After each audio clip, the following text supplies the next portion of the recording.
Willie Nelson hired Yeah. Pootie. Pootie. Yeah. So as soon as he came to Willie and he saw that Willie's guitar Mm-hmm. needed some work, he brought it to me. This movie opened last night called Back to the Future, and I think it's your little guitar at the beginning. I'm not sure. It goes pretty quick, but Wow. Bienvenidos, mis amigos, ladies and gentlemen. It is about that time. It is time to, Tony. We have another fantastic episode for you today. This episode is Mr. Mark Erlewine, the owner of Erlewine Guitars and the man who has been trusted to work on Willie Nelson's guitar since the mid-'70s. That guitar that Willie Nelson plays is called Trigger. And if you're not familiar with Trigger, it's a very, very famous instrument. Me and Mark would both agree it is probably the most famous instrument of all time. It is a direct resemblance of Willie. It has withstood the test of time and is just completely withered away, but just somehow keeps going, and it just puts out so much soul, and it's full of so much lore and history, and it's just an outlaw just like Willie. And it's got all these carvings on it from all these famous instruments like Johnny Cash and Ray Charles and Chris Christopherson, and it's got this giant hole in it, and Willie just keeps playing it. And the man who has been trusted to work on this guitar since the mid-'70s is Mark. And Mark is much more than just the man who works on Willie Nelson's guitar Trigger. He's worked on everybody's guitar. I mean, Albert King, Johnny Cash, Chris Christopherson, Don Felder, the double neck guitar, played in Hotel California. And up in the Hotel California. Yeah, that's, I mean, come on. Mark is the man. And he also invented a guitar with Billy Gibbons of ZZ Top, the Chiquita travel guitar that was featured in the movie Back to the Future. It's that little mini guitar in the very opening scene of Back to the Future. That is Mark's guitar. He also invented a guitar called the Lazer that Johnny Winters made very famous. And he has a gold record from playing with ZZ Top. He played pedal steel on one of their on the recordings, and the record went gold. So he has a gold record in there. I have an uncut version of this interview up on my YouTube, and I said, to hell with the uncut version. It's way too long, and there's too many lulls. So this one's a little more quick. I know this introduction might be a little long, so I'm trying to just give you some context of, what went on in this interview and the man who I'm talking to. Basically, if you don't know what Trigger is, or it's just a very famous guitar. It's Willie Nelson's guitar. Go look up what Trigger is. And I mean, Mark's career is immense, too. He's done so much cool things in his career. And he's the cousin of Dan Erlewine, who's the most famous luthier of all time. I didn't know that, but that's what, Mark was telling me. Mark is just a world-renowned luthier, and his shop is located in Austin, Texas. And at the end of this interview, I do a walk-around of the shop with my little camera, and I show you what his little workshop is like, and he has all these, it's like a little mini museum. If you're a big fan of music, you'd love it, because he has, photos of Stevie Ray Vaughn and Albert King playing on the guitars that he worked on. He's got photos of Johnny Winter. He has this, photo of the gold record, and he's got the tribute to Willie Nelson's guitar Trigger. He's got a faux Trigger hanging up in one of the cases. So it's really cool. So stick around till the end of this interview, and you can see us do a walk around of Mark's shop. If there's anything else I need to tell you, I don't know. It's go follow me on Instagram at @TheTonyWellens. Go follow me on TikTok at @TheTonyWellens. I'll be on my TikTok. I'll be on my influencer stuff, bro. I'll be a little mini influencer, bro. You know me. So and also, if you'd like to be interviewed, if you have an interesting story or whatever you do, if you're a teacher, firefighter, police officer, I don't know, you were a Vietnam vet, I want to speak to a Vietnam vet. So please, if you're a Vietnam vet and you're watching this, please reach out to me. I'd love to speak to you. So, yeah, go follow me on Instagram and TikTok at @TheTonyWellens, and go share this podcast with your friends and your family. Time to Tony is on the rise, I think, I hope, I pray. And it's summer. Go out and swim and laugh, dance, love, and live life. And enjoy this interview with Mr. Mark Erlewine, the man who's been working on Willie Nelson guitar since the mid-'70s. Ciao. Hasta bueno. I grew up, my mother was a musician, a singer, and I was the one son who had a musical ear. So I was sort of pushed in direction, piano, clarinet. Eventually decided I wanted to play a guitar. Yeah. Which I took up. My parents were kind of like, he's not sticking with any of these. So if you want to play guitar, rent one, and see how that goes. Okay. Anyways, I rented one. This was in Maryland, outside of D.C. And I couldn't believe how difficult it was to play. It was just a cheap old Harmony, It is kind of F-hole jazz guitar, Yeah. $1 a month or something to rent. And I looked at it and kept thinking, it can't all be me that's making this so difficult. And I was able to actually lower the action on it. So I think the spark for guitar repair Yeah. also came up during that. Yeah. Okay. I didn't play that one long before I got a nice, Martin and got into playing. So Yeah, you picked up a Martin at a young age?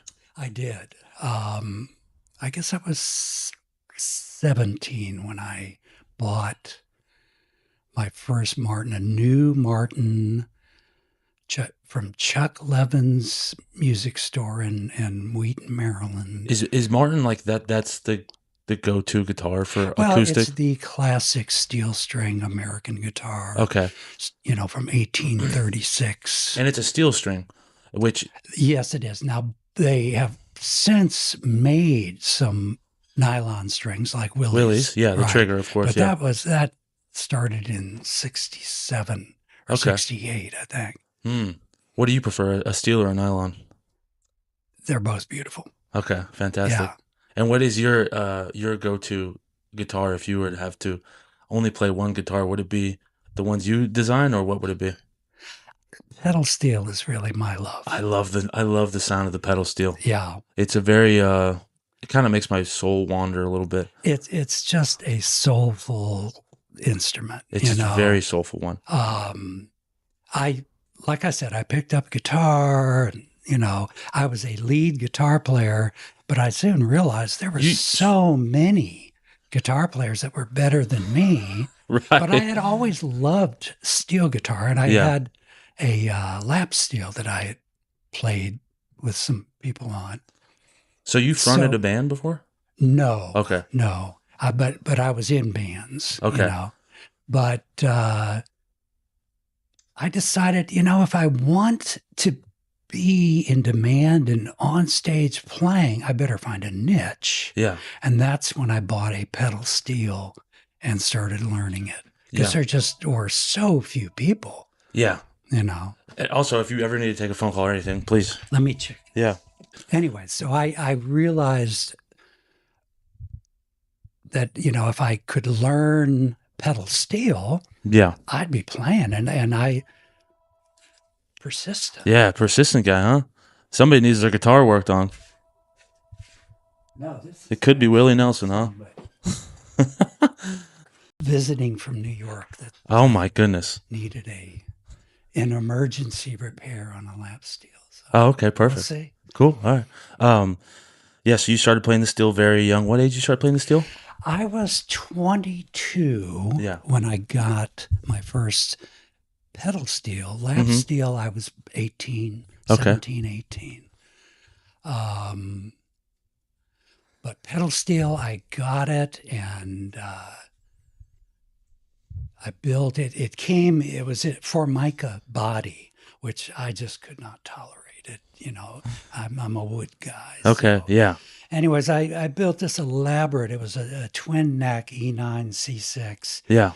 So I built a bird's eye flame maple body with these rosewood inlaid with ivory frets. And the C6 had all these Hawaiian scenes, hula girls. And, oh, that's awesome. Yeah.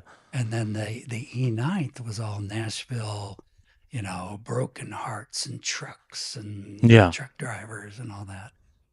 And that's what I played to learn on. And I sat in my room. I was rooming with some friends, fellow musicians there in Ann Arbor at the time. Yes. One who was a pedal steel player. And, which Ann Arbor is where you're born and raised? Well, no, that's where I apprenticed in Ann Arbor. My dad was in the government, so I moved. Okay, yeah. All the time.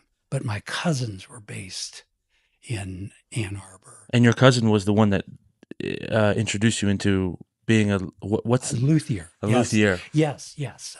I always admired my cousins because they went their own path, Right. They had a blues band and opened for Cream and Knew the Dead and everything. They were wow. just, Yeah. But the guitar player, Dan Erlewine, had opened a shop, and he's who I apprenticed to. And that's your cousin? First cousin. Your first cousin? Dan Erlewine. Okay, is he still with us? Yes. Wow, fantastic. Yeah. Where's Dan Erlewine nowadays? He lives in Athens, Ohio, and he's probably the world's most famous repairman. He's got multiple More famous than you? Oh, yeah. Okay. Yeah. Wow. Because in my ignorance, I thought you were the most notable repairman. I mean, obviously being the guy who works on Trigger. Well, if you look at Dan Erlewine, he is all over YouTube. He has books and courses. Yeah. You know. Okay, fantastic. Yeah. He's well known. He's an amazing guy. Okay, Dan Erlewine, shouts out. Yeah. So, Ann Arbor, Michigan. And is it true asleep at the wheel was the reason why you discovered? Well, I was apprenticing to Dan. And during that time, we built a guitar for Jerry Garcia, one for Albert King. And during that time, this band came through in this old van on their way from West Virginia out to the coast. And they needed a place to crash. And they had heard of Dan just through other musicians. This is just a no-name band? Well, they had called themselves Asleep at the Wheel. Oh, but okay. This is Asleep at the Wheel. Yeah, it was Asleep at the Wheel. Oh, okay. Wow. Right, but nobody knew them. Okay. Yeah. Right. You right. know? Yeah. But they came and actually one of them bought a guitar that I had repaired. And put up for sale. But they were talking about this Mecca, Austin, Texas, you know. Yeah. The Armadillo World Headquarters. Soap Creek Saloon. What a cool scene it was. Yeah. And that planted the scene in my head, you know, for the future. Yeah. Anyways. Was it Ray Benson that, you know, you saw this big old tall? Yeah. Ray Benson, Lucky Oceans, Leroy. That's incredible, man. I think Chris was with them. But anyway, so that was an interesting thing. I only later, when I moved to Austin, did I realize and remember and talk to those guys, and we remembered meeting back then. So, well, it's funny how everything kind of works out. Like saying I'm a stand-up, and it's weird how the meetings that you meet up with people in the past that it opens up the doors. And Asleep at the Wheel is the only band that really is, besides Willie's family band, is the band that he will allow to play in with them. So it's interesting that that's the first, you know, or kind of the, you know, the guy who dropped the seed in your mind to come to Austin was Asleep at the Wheel. Right. And years later you would pick up on Trigger. So in like 68 you got here?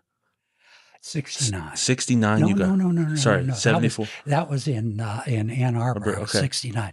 I didn't move here till 74. 1974. Right. So I apprenticed to Dan 69 to 70. Then we became partners for a couple years and had a shop in downtown Ann Arbor. Then I bought him out because he went back to work for the guy he had apprenticed to. Okay.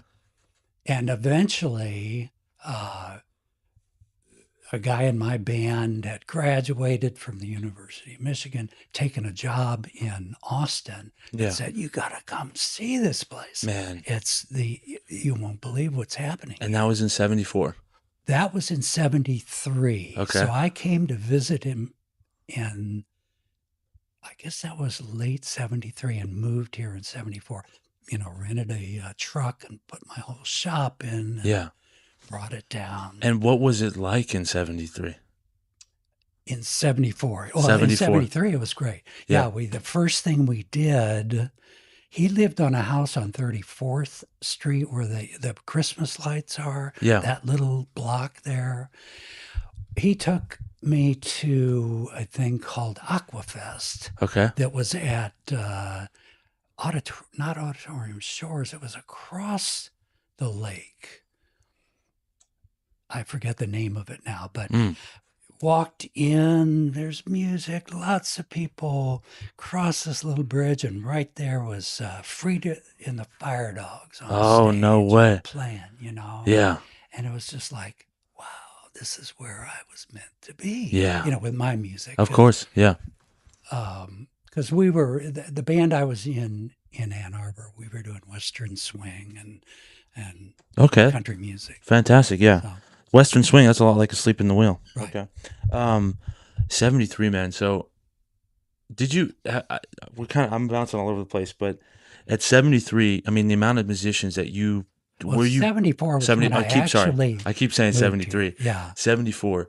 Were you did you go out on the scene and would you watch, like, would you go to Soap Creek Saloon? Would you go to Armadillo World Oh, Headquarters? sure. I was trying to establish my shop. I rented a place down on Guadalupe, Mm-hmm. 135 a month, this big old space, you know, That's awesome. and I didn't have a house or anything. Was that so I was just that expensive at the time? 135 a month? For me, it was, Yeah. you know, but reasonable. Yeah. Anyways, I started working there, set up my shop, printed out posters, went up and down the drag, you know, put them on the telephone poles, guitar repair, Mm-hmm. steel lessons, you know. Yeah. Anything And to make money. yeah, right. Went around to all the clubs, Yeah. you know, Broken Spoke, Split Oh, I Rail, love the Broken all Spoke. those, same thing. And eventually started building up a clientele to earn some money. Yeah. Um, And who was like the first person that trusted you to work on their guitar, or, like, you know, from that, who was like a big name that you're like, whoa, I can't believe one I'm. of the first breaks I had Yeah. was there was a B.W. Stevenson Okay. had a big hit, My Maria. It was a big nationwide hit. Okay. He was here in Austin, and his manager was a guy named Pootie Locke. Oh my goodness. And The Pootie Locke. he would bring his guitar. He was a very abusive to his guitars Yeah. player. Yeah. And he had real alcohol problems. Right. But Pootie would bring them in, and I would fix them for him. Shortly thereafter, BW burned out, and WIllie Nelson hired Yeah. Pootie. Yeah. So as soon as he came to Willie and he saw that Willie's guitar Mhm. needed some work, he brought it to me. Yeah. So that was a, stroke of fortune right there. That we're talking about Trigger. Right. That was- it wasn't called Trigger Okay. yet. It wasn't called Trigger yet. No. When did he no. get the name Trigger? A few years later, he decided to Okay. name it. Yeah. know. When it first came in, it had just the start of a little hole Yeah. wearing into the top. I know that must be so. I feel like that's most people's introduction into you that isn't don't know much about the music scene in Austin. Mm-hmm. They would know you from being. Are you the only man that ever works on Trigger? Oh, no. Okay. Other people have worked on it. But I'm saying in the last, I don't know. Well, I've worked on Trigger since, I guess that was 76. You're the only man that's worked on Trigger since 76. No, Okay. these guys, were touring incredibly. Yeah, so So if something happened that they needed some work done while they were on the road, they would have a competent guy work Right. on it, When's the last time Trigger's been in this shop? It's been a few months. Oh, it's been I thought you were about to say a few years. A few months is awesome. No. It's been a few months. He's not playing a lot, Yeah. nearly as much anymore. Yeah. I I mean, he's 92 years old. yeah, It's yeah. honestly, it's incredible. He's still chugging along. It is. What is it? What do you think it is? Is it? I don't know. I mean, I feel like there's some magic going on. There's something. Does Trigger feel magical? You do something you love, it keeps you going. Yeah. Okay. And Willie, my God, that's the personification of doing something you love. Yeah. Writing and touring and singing and, playing his guitar. What's something about Willie that most people wouldn't expect? I don't know if you feel comfortable sharing that, but like if do you know him personally like that enough? I met him a number of times. Yeah. I have not, really spent long periods with him. Right. He's a very humble guy, extremely funny. He's funny. He's got a sense of humor that is just, what? Really? Yeah. Okay. Man. Oh, yeah. He's heard it all, That's hilarious. and he There, remembers it all. wow. Okay. There's a great line because I'm a stand-up on. Right. Then there's a big, stand-up community out here, and I always show this one clip of Willie Nelson on the Tonight Show with Johnny Carson, where he goes, yeah, you have all these groupies that come up to you, and they always want to try to get these autographs, and how do you handle that? And without missing a beat, the way he just delivered it to, he goes, well, I try to give it to him. And there's a certain innuendo there that he's not implying that he's giving more to them than just a signature, but it was just like, wow, he's got chops on him. Yeah, he does. Yeah. He is sharp. Yeah, he can really zing you. Yeah, and so you probably know Trigger better than Willie. I probably spent much more time with Trigger than Willie. Yeah, but anyways, part of that story was when I first worked on Trigger. Shortly thereafter, Willie was one of the owners of the Austin Opry House. Right. And so that was sort of a residency for him. Yeah. And Pootie said, oh, Willie wants to meet you. I want you to come down tonight, before the show and talk to him. So I got there and, he took me backstage. There were all these bars, and there was a lot of backstage back in those days. Yeah. And Willie was sitting at the bar having a drink, and he stopped and talked. I introduced, Pootie introduced me to him, and Willie said, yeah, just, I want you to take care of this guitar. As long as it keeps going, I'll keep going. And I thought, that's a line. No pressure. Yeah. Had I known. Yeah. Wow. I mean, that's kind of incredible that thing is, it's a direct resemblance of him as well. Oh, yeah. I mean, that thing is, would you say it's the most famous instrument of all time? I would say so. Yeah. I mean, yeah. And you've worked on it so many times. Is there like a certain feeling you get when you touch it? And I mean, there's all these names engraved on it. Yeah. There's a respect, an awe, a love of it. Mm-hmm. It's interesting for me to kind of see the history of repairs and what's been happening lately. Oftentimes I would use like Q-tips and naphtha to clean out dead skin and stuff, and then seal up the wood just to give it some more time before he picked through it again. But there is just an aura about it. Yeah. And the names that are carved on it, what are some notable names on there on the guitar that you can see? Roger Miller, Johnny Cash. There's a lot of, Chris Christopherson, a lot of very famous people.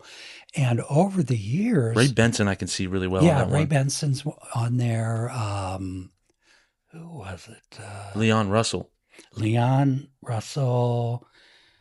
Jack White did it recently. Ray Charles is on. Is he Ray on? Charles. Oh my goodness! But there were a lot more signatures on it when I first started working on it that have faded and are gone. Yeah.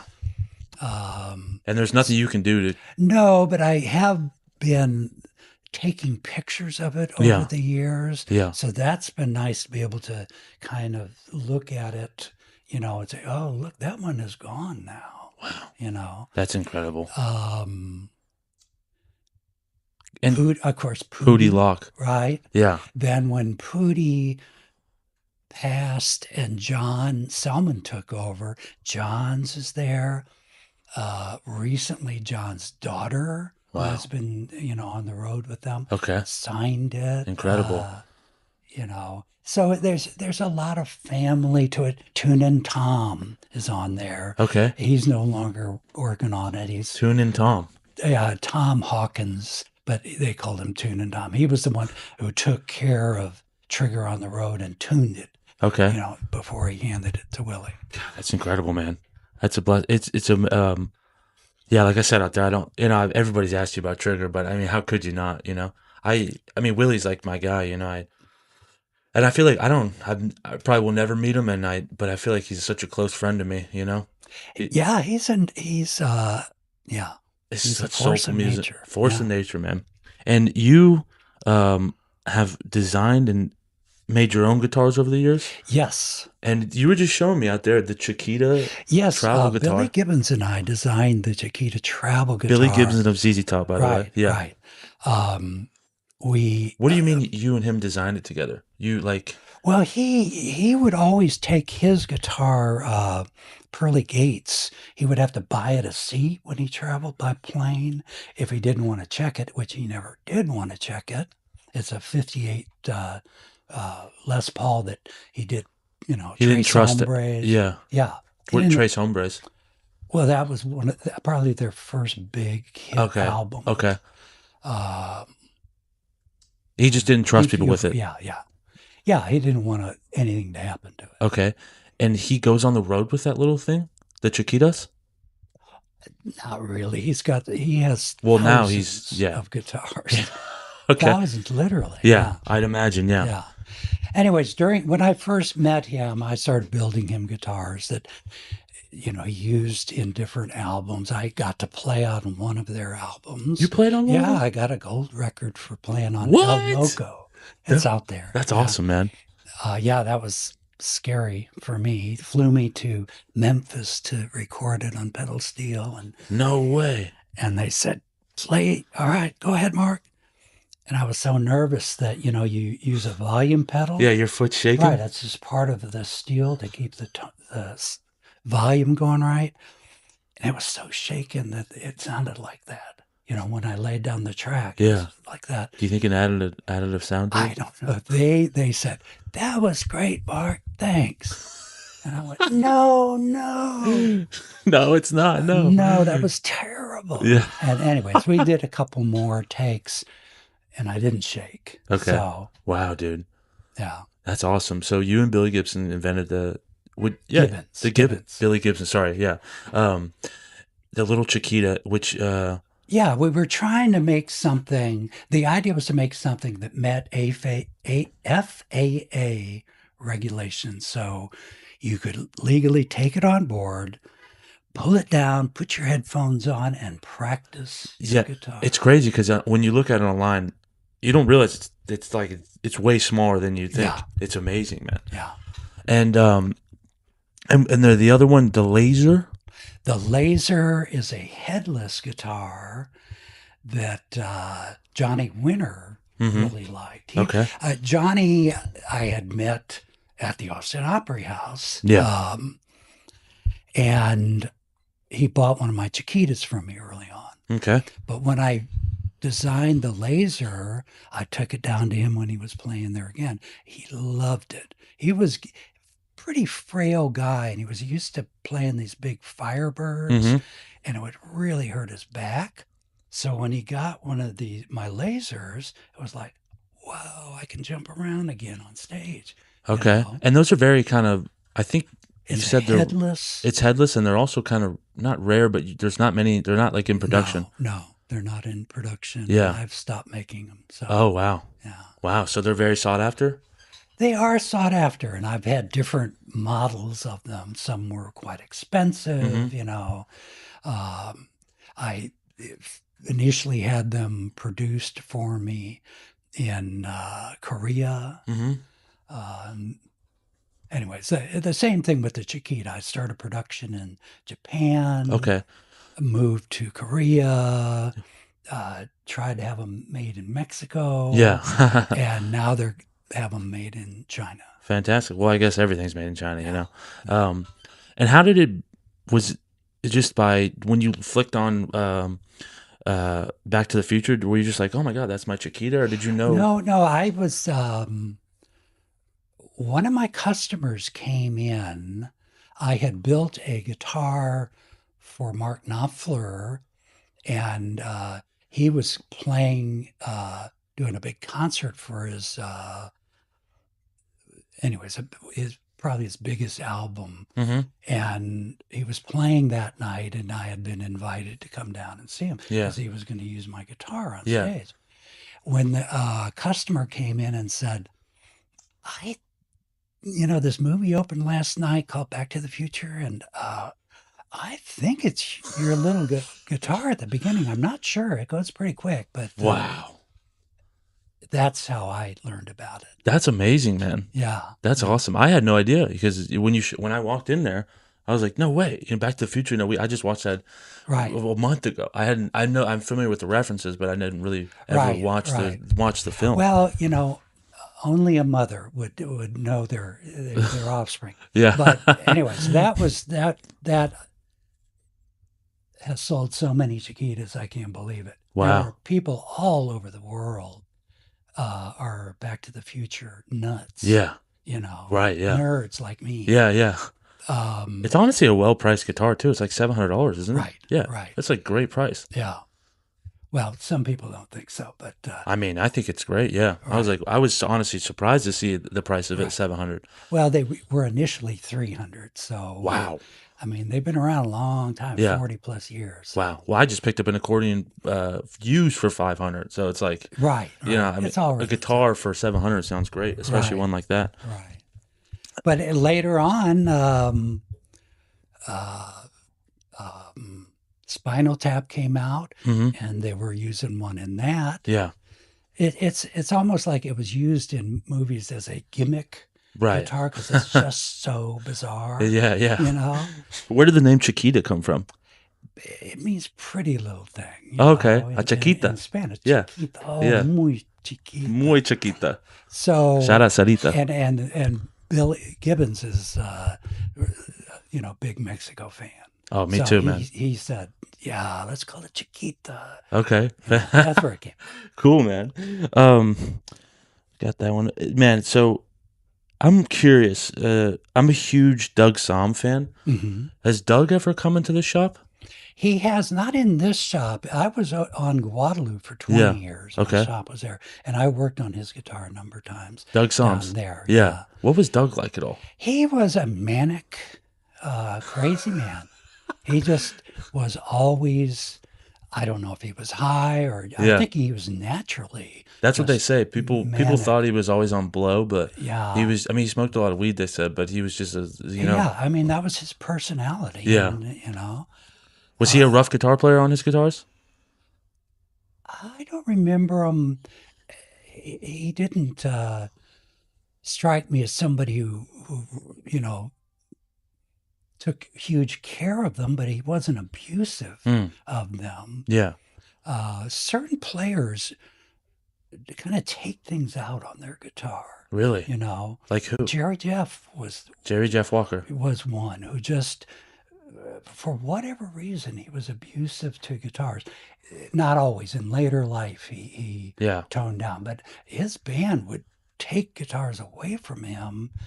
He would be drinking or something when it would really come out. What do you mean they're abusive? How do you just bang it? Or? Yeah. You've seen, like Hendrix would light it on fire. Yeah. The Who would smash it. There's just something primitive about it that the audience can understand, but it's entertaining to them. Okay. So you worked on Doug's. Have you worked on Stevie Ray's at all? Yeah, a bunch of work on his. He was not abusive at all. He just played it. He did play that all the time. Yeah. And he would wear frets out quicker than anyone I know. Wow. Man, there's all these people. Do you ever get starstruck from certain individuals? Like, I don't know how you could. Well, I have met John Fogerty came in one time and bought a Chiquita from me. Wow. And I had never seen him before, but, I was playing his songs in the honky tonks at the time, and he brought out a MasterCard or something, and it said John Fogerty, and I looked at him and I said, Proud Mary? He said, yeah. He was doing a recording at Austin City Limits when I was still here on campus. Yeah. Very humble, but I have been. Yeah. Mark Knopfler when he came in. Okay. Same kind of thing. Gibbons when I first met him. Right. Although I really wasn't that aware of ZZ Top Right. at the time. So Well, it's kind of same for me. You sometimes you're dropping names I don't really too familiar on, but yeah. that's amazing, man. Has so Stevie Ray Vaughn, any Albert King? You said you've Yes, we built one for Albert have you King. met him? Yes. Really? Yeah, he was incredible player, not the most personable guy. Really? He was tough on his band. He was just not a. Okay. And when I would work on this guitar that Dan and I had built for him, doing repairs, I Dan when I apprenticed to him for a year, Dan built a guitar for Albert King and one for Jerry Garcia, Okay. and I was sort of the Sander grunge guy Okay. working on them, Yeah. But when Albert King would come Mm-hmm. and play at Antone's, and need some work, Clifford would call me up and say, you need some work, and you come pick this up, and Yeah. I'd do it, and I would charge him like $100 to refret it and make a new pickguard and all this stuff, just sort of a token fee. Yeah. And Albert was like, what? Really? Yeah. So Clifford would pay me, And Clifford is the Clifford Antone. the old owner of Antone's. Right. Okay. Named it. Yeah. Yeah. Man, that's awesome. Yeah, that's funny. I literally was before pulling up here. I've been obsessed with that Stevie Ray Vaughan and Albert King In Session album. Yes. That's a big song or a big album I've just been hooked on to for a while. Yeah. Yeah, I worked on Stevie's guitars mostly when he was still here in Austin before he got off probation and finally got, pushed out into the public. Right. So And Jimmy, his brother, he's still in Austin. You ever Yeah. see him? Yeah. yeah, I have. He's got a tech that, takes care of True. his guitars. True. That's amazing, man. So I got Albert King, Eric Clapton. Has Eric been here? I have not. I've met him. Yeah. Where did I meet him? He was with Jimmy Vaughn, I think at an AA meeting, and he introduced me. Is there a direct correlation to an individual's like a person who's more strung out on drugs, like what their guitar looks like, than to a person who's so take you could have a folk artists who are on drugs, but I feel like a rocker, his guitar must look way different than what a folk artist's guitar looks like. I could not make that generalization because there are folk artists that are just funky. Yeah. Okay. Okay. Look at Willie's guitar. I mean, Oh, I guess and he there is are a folk or country or whatever. It's an acoustic, yeah. songwriter's guitar. And there are heavy metal players that are just meticulous about this look, Right.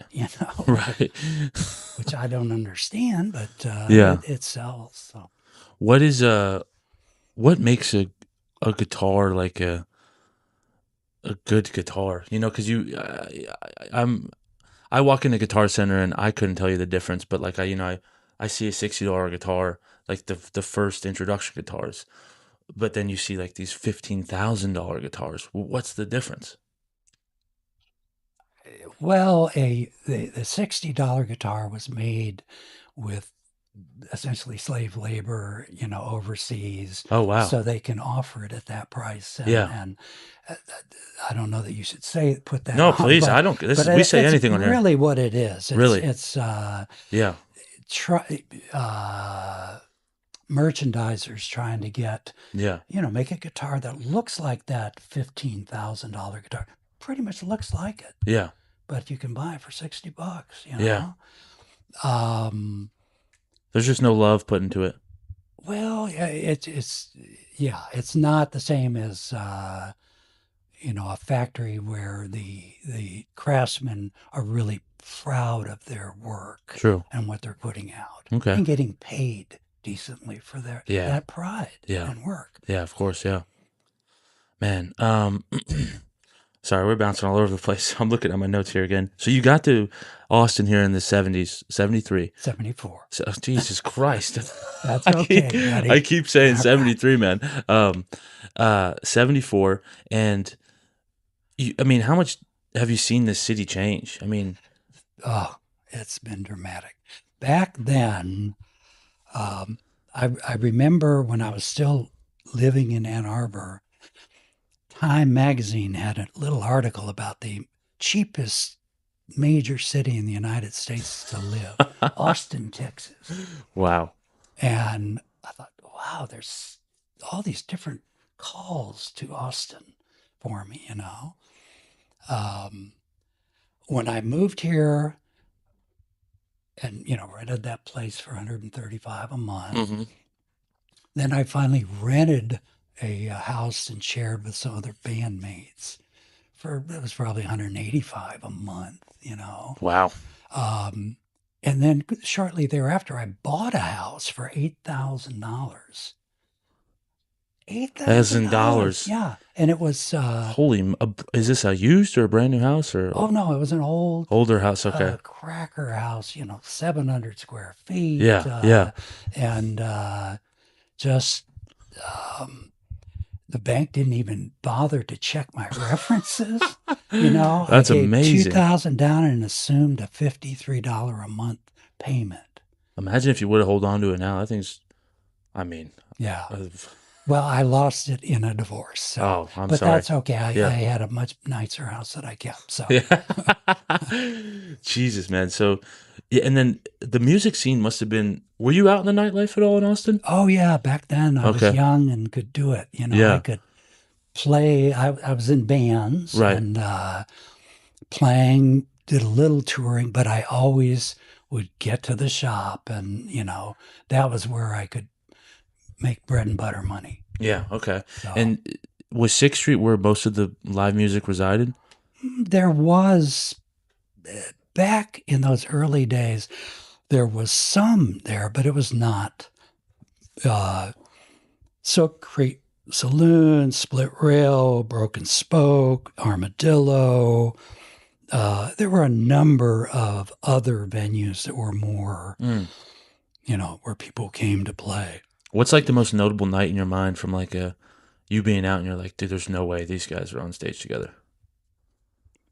So many. Yeah. I mean, I remember seeing, who did I see? Stefan Grappelli, who was part of the Django Reinhardt and Stefan Grappelli, the Hot Club of France. Yeah. He came and played at the Armadillo. Wow. I don't know. There's just so many, huh? Just so many. Yeah, I see you looking off in the distance, Right, going through a right. Rolodex of. The Dead played at a Maynard Downs, a racetrack that was east of here. Yeah. That's a whole other. Yeah. No, I have to think about it. No worries, man. I appreciate you thinking about it. Oh, I went and saw, who was it? Got his picture signed out there. Old moment here. Sorry. No, you're fine. You're fine. Okay. It's.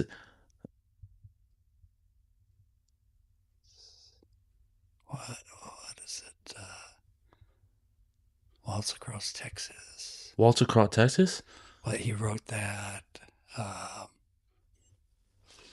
Dude, let's go look. You can look at it real quick. Okay. Yeah.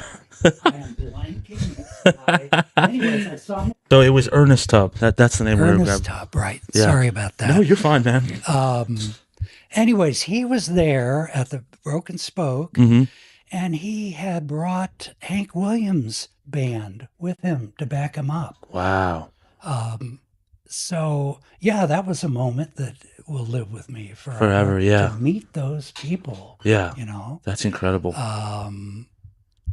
Yeah, Leon McAuliffe was on steel guitar, and he wrote Steel Guitar Rag, and he was with Bob Wills for many Yeah, years. of course, yeah. And I, introduced myself to him and told him I played steel, and he was real friendly, and he asked my name. He says, Erlewine. I haven't heard that name since I was a kid in Houston. Our truant officer's name was Erlewine. And he had this kind of angry look on his face. But there was no relation? Probably he was. My dad was born in Houston, so. Oh, okay. Right. Yeah, did your dad get around a lot? No, who knows? Who knows? But I thought that was funny. Like, yeah, take it easy, man. Right. Don't get upset at me. Not me. Yeah. Man, so what do you think the future of your shop? What's it going to look like? Well, my wife and I have just done a big remodel at our house and put a shop in there. Yeah. So at some point, I'm going to move into there and sell this property. But as far as like, when the time comes, what's going to happen? Is there anyone that's taking over the shop? And, Nope. It's just when you go, it goes? When I go, it goes. Wow. Does that make you sad at all? Not really. Yeah. I mean, I've had apprentices. My son just doesn't want to do it. Yeah. And that's okay. That's perfectly fine. Yeah. Yeah. It's been wonderful for me, and I'll be able to still work on Trigger. I have a lot of very old clients that still bring me stuff. It is beautiful that this, essentially it's your artwork, really, and artwork will forever outlive any individual. Yeah, and it really is my therapy. It has always been my therapy. Yeah, I mean, you seem like a very relaxed guy. Have you always been this relaxed? I'm not always this relaxed. No. Yeah. But I have, early on, I realized working at the bench, doing this has been good for my soul. Yeah. So, gotten me through a lot of bad marriages and other things. Right, of course, yeah. It's been very cathartic for you, yeah. Yeah. And now I've got grandkids living in Thailand, and we travel a lot. So I'm not putting in the hours I used to do. Right. Okay. Well, good, man. You got to travel. Right. I'm going to Europe at the end of the year for the first time. Cool. I'm excited. Yeah. So the shop goes when you go. Erlewine Guitars. Well, it'll still be there at my house. Yeah, it'll still be. Yeah, absolutely. Right. Yeah. How long has it been in this location right here? I bought this property in '94. Mm-hmm. So, what is that? 30? No. Yeah, 30. 34. 32 years. 32 years? Okay, yeah. Wow. Fantastic. Well, I feel like I've taken up a lot of your time, and I feel like I could just talk to you for hours and hours on ends about the musicians you've seen and all the people you played with. But you were asking about the changes I've seen. Yeah. Yes, it has been dramatic. Yeah. And everybody they're all like, you talk to older Austin people, they're like, oh, Austin's dead. And I'm like, I've only been here for 2.5 years. I love it. Austin's incredible. Yeah, I love Austin too, but it was a very different Austin back then. Yeah. It was, there was much more of a community, a music community feel to it, much more supportive of music, I feel. Yeah. And it felt like developers all saw it as, oh man, this is such a great place. Let's go make some money. It seems like that's I was talking to some people in Terlingua this weekend, and they're talking about how the developers are just plundering, Sure. It's just you have a beautiful thing. Everyone wants a part of that. Yeah. And what did it look like? Was Bee Cave always Bee Cave? Or? No. Yeah. The road out to Bee Caves was a 2-lane narrow road, which once a week you'd read about somebody a wreck driving off. Yeah. It's just tiny, and it was you going through over cliffs and forests. Yeah. You know, there was just nothing Yeah. out there. Out 71, there was nothing. It was just beautiful, open. I remember early on when I started production of the Chiquita in Japan, Mm-hmm. the rep I was working with came to visit me here in Austin and flew into San Antonio, and I picked him up. He was just freaked out. This was 70, I don't know, 8, Yeah. 79. Yeah. He was frightened by the wide open spaces between San Antonio and Austin. He was frightened? Yeah. Well, Japan Oh. is so Okay. carefully, Yeah. gridded out that he said, "Is this a national park or something? Why are there no houses?" Yeah. Now look at it. Oh man, it's just big box after big box. I mean, I've looked at, buying properties, it's ridiculous in Austin. What's also kind of ridiculous being like, here's $1 million home, but then here's also a homeless person can poop right on your front doorstep. Right. And it's like, what, I just, you go out to even Lockhart is, Yeah, it's gotten out of hand. It really has. And it's driven the art community out of it. Yeah, a little bit. I will say the art, for the reason why me and all my friends are here is because there's a big comedy boom. Sure. Are you familiar with that? Have you heard about it at all? Some, yeah. Well, it seems very much like the big music boom that was going on in the 70s, like almost identical, where like there's this, just the camaraderie of comics coming together, Right. and lots of things are being made that are beautiful. Yeah, now, I know there's been a number of festivals that happen every year. Well, yeah, the festivals too, but I mean, just like on a Saturday night in Austin, Texas, there's like 35 comedy shows going on. There's a lot. That's great. I mean, right on 6th Street alone, there's so many going on. Yeah. So I guess maybe once used to look like that, huh? You could just walk around and bounce around and see shows everywhere, huh? Sure. Golly. Yeah, it didn't cost you $30 at the door, It was, most of it was free, right? Yeah. I feel like a lot of it was. Oh man, that's awesome. Yeah, it was wonderful. Well, you seem like such a peaceful guy and a very somber man. Is there a quote that you live your life by? Or if there's a motto or anything that Mr. Mark Erlewine, takes with him at heart and applies that to his life? I don't think I have one. Okay.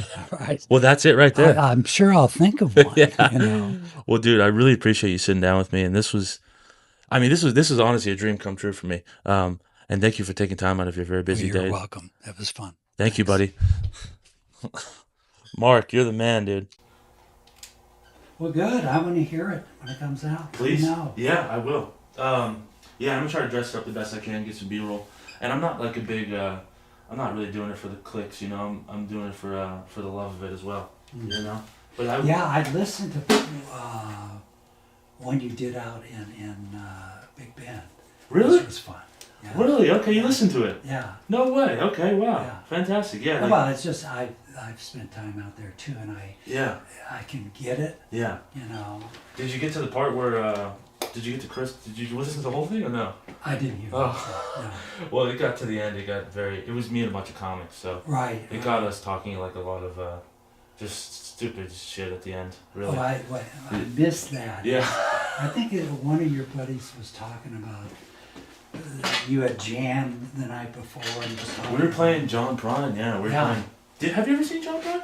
No, I never have. Blaze Floyd, did he ever come? I mean, Blaze. Yes, I worked on his guitar. Can you get this real quick? You got Blaze's?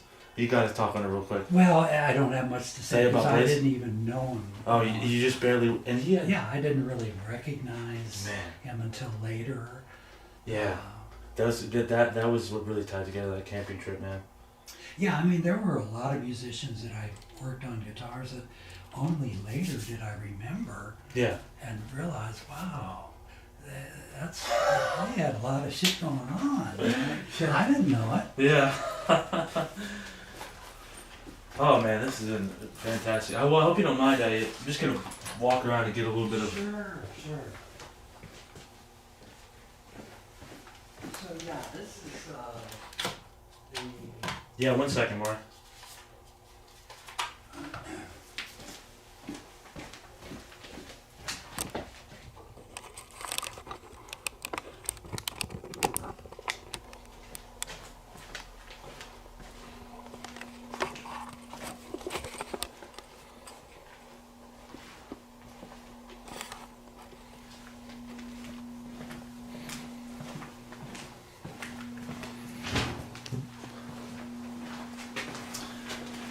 So that's the Lazer, and Johnny did 18 albums with it. Johnny Winters. Right. Okay. And there's Albert that's- playing the guitar we built for him with Stevie at a session here in Austin. Jeez. They must be wearing the same thing in that one album they filmed, or they did live in session. Oh, Is yeah. that the album? I don't know. I mean, do they look like they're wearing the same exact thing? That's the album I was telling you about that I've been obsessed with lately. Right. There's the one we built for Jerry Garcia. And it's not a good picture of the guitar. It was a beautiful... I have some of that same walnut tree here. Yeah, the tree we built, Albert King's guitar. You can sort of see the beauty of the wood there. Yeah, that's a flying V, right? Right. And that one for Jerry Garcia and Do you do the, you know how they put like the, inlay? what is it, the initials on their guitar and The inlay. that's the inlay? Okay. Yeah, like the number. Oh, okay. How do you even, what is that even? Well, most of that is pearl and abalone. You Okay. cut it out and inlay it into the rosewood. What, do you use like a glue on it or? Well, you cut a hole and set it in with epoxy and then sand it smooth and then fret it. So it's inlaid into the wood. And that's your gold record right there? Yeah. And here's some really cool inlay of West Texas desert scenes. Yes. I just got back from there. And the yellow rose of Texas. God, what a beautiful place Texas is, huh? Yeah. God, this shop is just fantastic. Yeah, there's the gold record.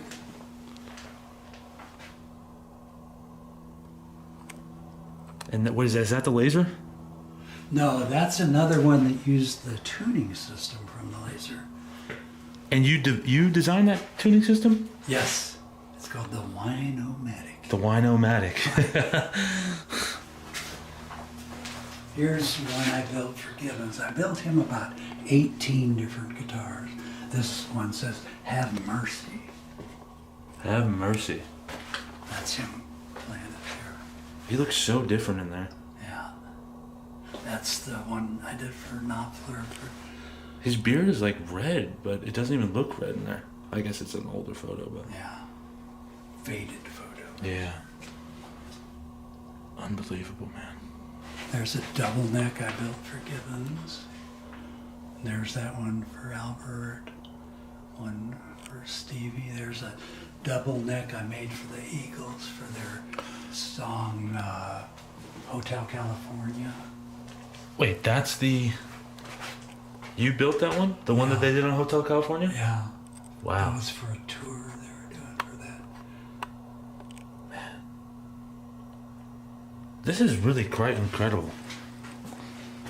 You ever just look back Here's at... a picture Gibbons did of his inspiration for the Chiquita Yeah. in the mountains of West Texas. Yeah.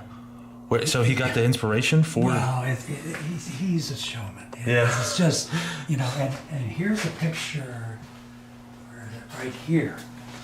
That same time, it was when we were doing the El Loco album. Uh-huh. And that's me with the stuffed coyote. Wow, dude, really And incredible. this is actually a picture of that first steel I talked about where I did all the inlays. Uh-huh. And these were some from the Nashville tuning neck. Truck, longhorn, cactus. Wow. Do you ever just look back at your career and you're like, I did a lot, man. Yeah, I do. I feel like Forrest Gump. Yeah. You know? Yeah. All these things sort of I stumbled into. God, this is really just incredible. You know, I think I'm going to buy one of these Chiquitas. I keep doing this thing where I keep buying instruments, though, and I don't. But I always say you can't learn how to play it unless you have it. That's true. It's a syndrome. What's that? I buying more instruments, gear, you know. Well, I'm really learning how to play the accordion. That's what I've been really learning how to play. That'd be cool. Yeah, I'm a big Texas Tornadoes guy, so Flaco Jimenez really is like a guy I really look up to.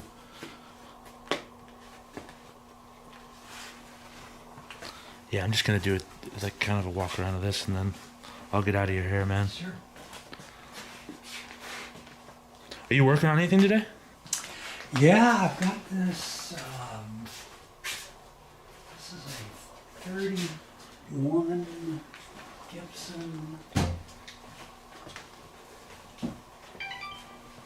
No, it's actually an Epiphone jazz guitar. Epiphone. What's Epiphone?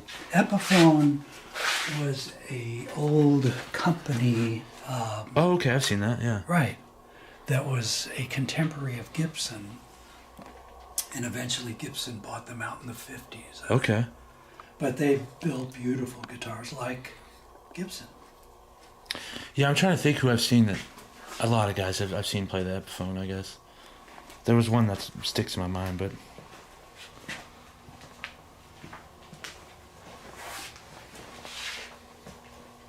How long does it take you for most of this stuff? Oh, it depends on the job. Yeah. Much of the work I do is just basic maintenance and setup. Yeah. You know. But this one, I had to remove the neck, set the angle back. You know, it's a lot more complicated. These Chiquitas, why are they, what are they doing back at the shop? Oh, these are sort of historic from different ages of production. Okay. Yeah. I am the central museum of Chiquita lore. Yeah, you don't,